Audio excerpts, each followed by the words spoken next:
There's a question that comes up a lot in the work that I do. Not always out loud.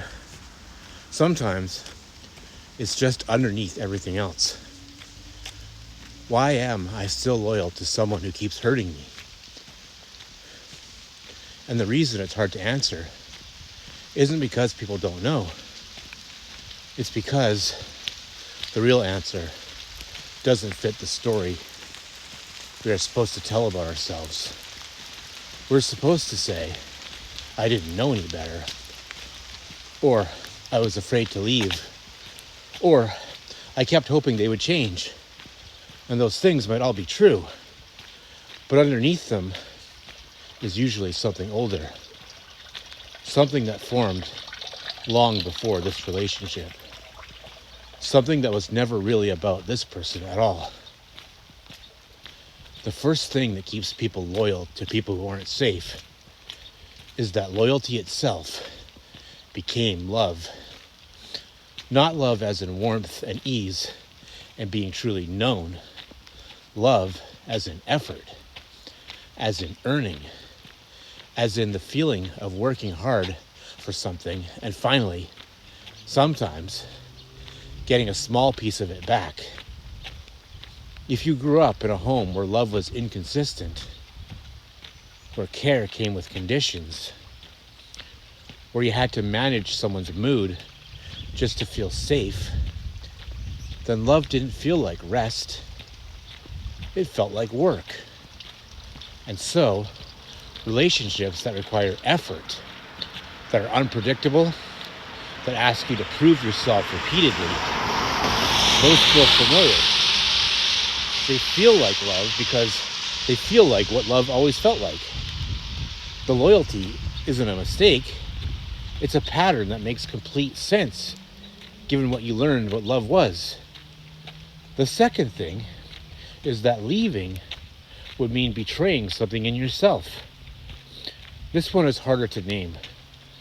A lot of people in these dynamics have a very strong sense of their own integrity. They believe in commitment. They believe in not giving up on people. They believe in seeing the good. And those are genuinely beautiful qualities.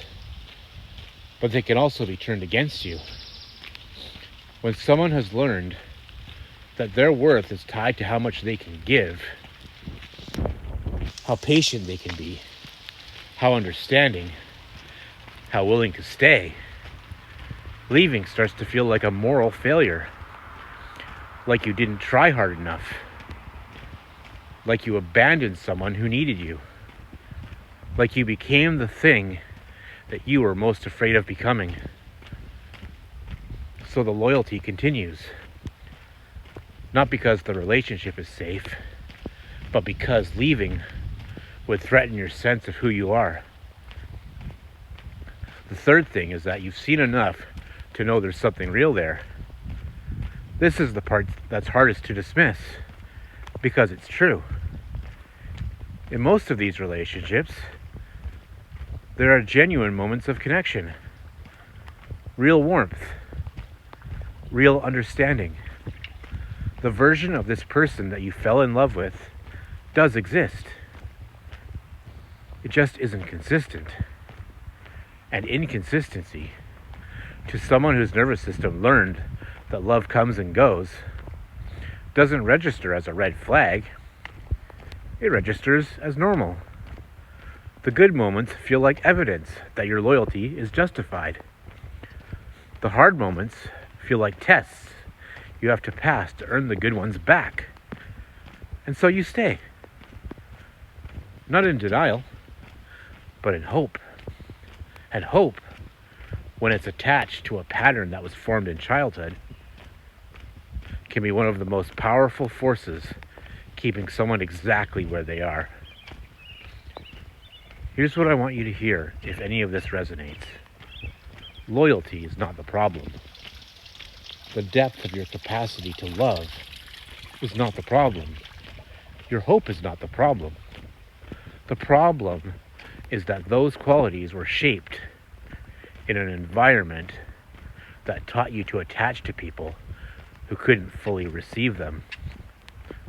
And that's not something you fix by loving less or caring less or becoming someone harder. It's something you understand deeply so that eventually those qualities find somewhere they actually belong.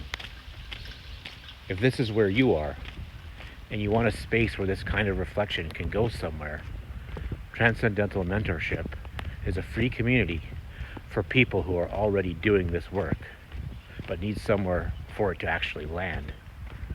Link is in the description. Deeper understanding, real change.